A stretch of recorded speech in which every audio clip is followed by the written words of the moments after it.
Hello hi అండి, నమస్తే. Welcome back to mummies kitchen. ఇవాళ స్పెషల్ రెసిపీ వచ్చేసి స్వీట్ మ్యాంగో పికిల్ని ప్రిపేర్ చేస్తున్నానండి. దీన్ని మురబ్బా అని కూడా అంటారు. ఈ స్వీట్ పికిల్ వచ్చేసి చాలా అంటే చాలా టేస్టీగా ఉంటుంది. పుల్ల పుల్లగా తీయగా తినే కొద్దీ తినాలనిపిస్తుందండి. నోటికి ఏది తినబుద్ధి కాలేనప్పుడు ఈ స్వీట్ పికిల్తో ఏదైనా తిన్నామంటే భలే రుచిగా ఉంటుందండి. ఇలా ఒక్కసారి చేసి పెట్టుకున్నామంటే చాలా రోజుల వరకు నిలవ ఉంటుంది. ఈ స్వీట్ పికిల్ వచ్చేసి బ్రెడ్, రోటీ, చపాతీ ఎందులోకైనా చాలా రుచిగా ఉంటుంది. ఇక లేట్ చేయకుండా మ్యాంగో మురబ్బా ఎలా ప్రిపేర్ చేసుకోవాలి ఇప్పుడు చూద్దాము. నేను ఇక్కడ మీడియం సైజు ఉన్న మామిడికాయలు బాగా పచ్చిగా ఉన్నవి తీసుకున్నాను. ఈ మామిడికాయల్ని నీట్గా కడిగి తీసుకోవాలి. ఇప్పుడు మామిడికాయకున్న చెక్కంతా కూడా నీట్గా క్లీన్ చేసేసుకోవాలి. చూసారు కదండి, మనం తీసుకున్న మామిడికాయలన్నీ కూడా నీట్గా చెక్కంతా కూడా తీసేసుకున్నాము. ఇప్పుడు ఇలా గ్రేటర్ తీసుకుని మనం తీసుకున్న మామిడికాయలన్నీ కూడా ఇలా తురుము తీసుకోవాలి. చూసారు కదండి, మనం తీసుకున్న మామిడికాయలు చక్కగా తురుమేసుకున్నాము. ఇప్పుడు స్టవ్ వెలిగించుకుని ప్యాన్ పెట్టుకోవాలి. మనం తీసుకున్న మామిడికాయలకి 2 కప్పుల వరకు తురుమైతే అయిందండి.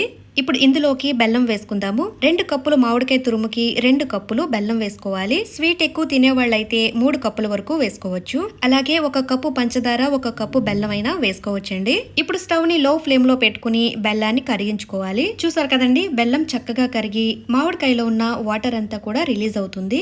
ఇప్పుడు స్టవ్ ని మీడియం ఫ్లేమ్ లో పెట్టుకుని బాగా ఉడికించుకోవాలి. ఇలా ఒక 10 నిమిషాల పాటు చక్కగా ఉడికించుకోవాలండి. పాకంలో ఎంత ఎక్కువసేపు ఉడికిస్తే అంత నిలవ ఉంటుందండి. ఇలా ఒక 10 నిమిషాలు ఉడికించుకున్న తర్వాత 1/2 టీ స్పూన్ వరకు బ్లాక్ సాల్ట్ వేసుకోవాలి. మీ దగ్గర బ్లాక్ సాల్ట్ లేకపోతే నార్మల్ సాల్ట్ అయినా వేసుకోవచ్చు. 1/2 టీ స్పూన్ వరకు జీలకర్ర పొడి వేసుకోవాలి. మరో 1/2 టీ స్పూన్ వరకు కారం వేసుకోవాలండి. మరి ఎక్కువ వేసుకుంటే టేస్ట్ బాగోదండి. ఇవేమీ వేయకుండా ఉత్తి బెల్లంతో చేస్తే గనక టేస్ట్ బాగోదండి. ఉప్పు, కారం, జీలకర్ర పొడి వేసుకుని చేసుకుంటే టేస్ట్ చాలా బాగుంటుందండి. ఇప్పుడు ఇది పాకం వచ్చేంత వరకు చక్కగా ఒక 2 మినిట్స్ ఉడికించుకోవాలి. 2 మినిట్స్ ఉడికించుకున్న తర్వాత ఇప్పుడు పాకం తీసుకుని చెక్ చేద్దామండి. పాకం వచ్చేసి తీగ పాకం వచ్చేటట్టుగా చూసుకోవాలి. చూసారు కదండి, వీడియోలో చూపిస్తున్న విధంగా తీగ పాకం అనేది రావాలి. అప్పుడే ఈ స్వీట్ పికిల్ వచ్చేసి చాలా నెలల వరకు నిలవ ఉంటుందండి. ఇప్పుడు రెడీ అయిపోయిందండి. స్టవ్ ఆఫ్ చేసేసుకుని ఒక బౌల్లోకి తీసుకుందాము. ఇలా రెడీ చేసుకున్న స్వీట్ పికల్ని బ్రెడ్తో కానీ, రోటీతో కానీ, చపాతీతో కానీ ఇలా రోల్ చేసుకుని తింటే చాలా అంటే చాలా టేస్టీగా ఉంటుందండి.